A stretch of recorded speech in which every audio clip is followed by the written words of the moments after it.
This is my review of the 2017 Honda CB300F.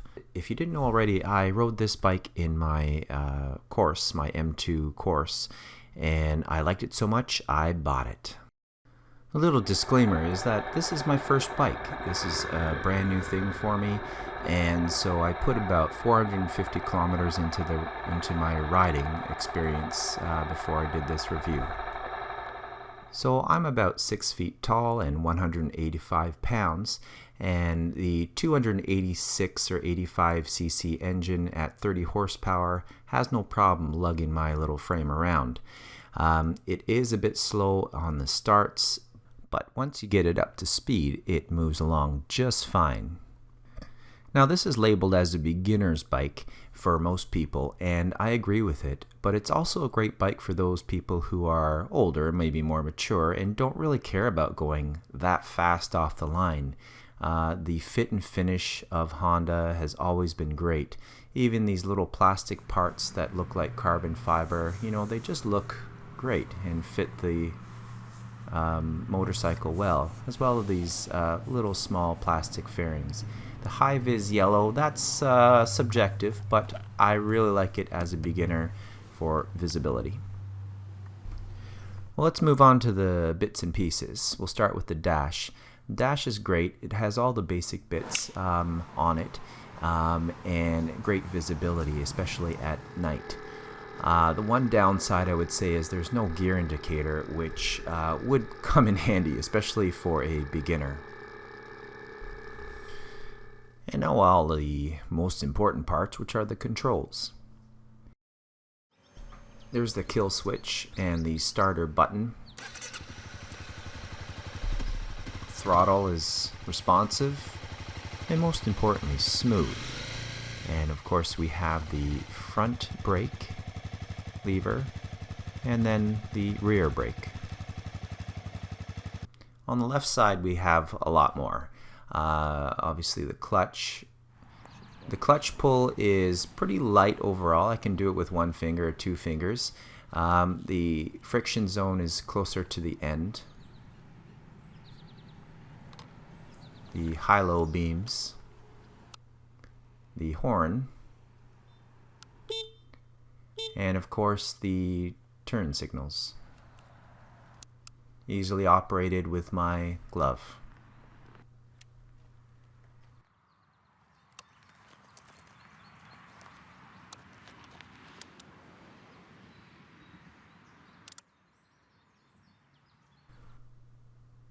I should say there is no storage. There's very little underneath the pillion seat. This is how you open it there. It does come with a helmet security thing there, which works fairly well. I do put other little things in, like a tripod, the owner's manual. It does have a great tool set. It's quite handy. It has all the Allen keys, socket wrench. It has quite a few things in there that are actually useful, with a leverage bar as well. In order to get the seat back in, you just need to clip it under those hooks there and then press it down.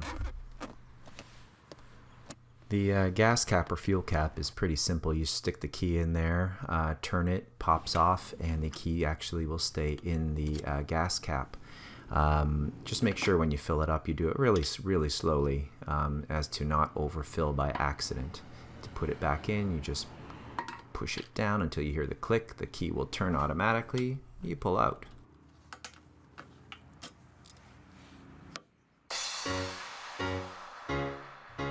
I just wanted to add some pictures in there because, as I was doing my search for the CB300F, I just wanted some pictures of some certain areas, and I just want to add those in so that you can pause it if you want to zoom in or take a closer look at a few things. But yeah, so here's just my montage of bike parts.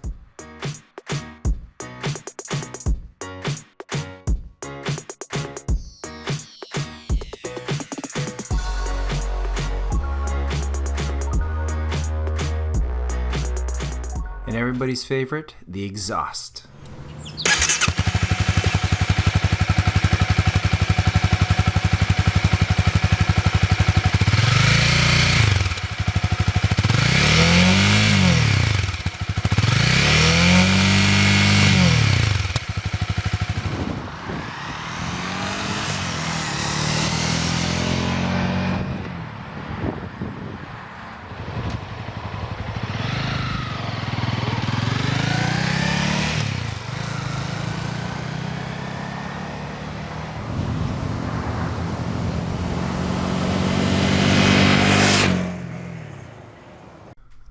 Now, I'm not a really wide person in the shoulders, so I had to put these mirror extenders on because I could not see anything past unless I shifted my body around or my head around significantly.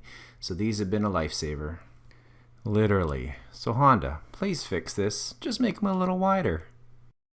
So the ride I find is overall a bit on the stiff side. I find that I'm going over those bumps and having to cushion it with my legs a bit more.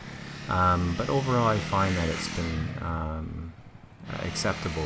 It corners really well. I've been practicing a lot of twisties in the parking lot just to get used to the tires and the suspension and the throttle and controlling things there. I would recommend this because number one, it's tons of fun, but it allows you to just sort of feel the limits of the motorcycle in a safer environment, lower speeds, and get used to making sure you're looking through the turns and about leaning and shifting around on the bike. I also recommend I just do some practice in between the parking lines and just my slow speed turns and parking lot maneuvers. Big question always is can you take this on the highway? How is it on the highway? And it'll speak for itself. Absolutely you can take this on the highway. It has 6 gears, and the 6th gear will take you up to about 120 kilometers per hour at about 7,500 RPMs. A little bit buzzy, of course, at that level. It is a naked bike, so there's quite a bit of wind on your chest and your helmet, but it is pretty comfortable to hold at this speed and very, very stable. In the end, I think the speed that I prefer to go at is about 110 kilometers per hour. The RPMs are closer to about 6,000, so a lot less buzzy, and the wind blast is a little bit less as well, so I find that just more of a comfortable cruising speed for myself. So would I buy this again? Absolutely yes. There's about 4 reasons why. Number one is it is slower, and that's actually a positive in that you can't get yourself into a huge amount of trouble, especially off the line. Number 2, the handling. I found the handling is really, really good. It's light, responsive, and the braking, well, number 1, because I did get the model that has the ABS, and in Canada you can only get the ABS model. So that adds a little bit of extra safety in there, or a lot more extra safety in there for me as a beginning rider.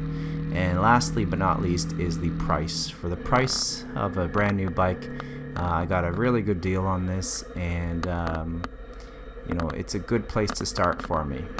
Sorry, and I forgot, on my course that I took, I was able to practice emergency braking, and man, this can really stop.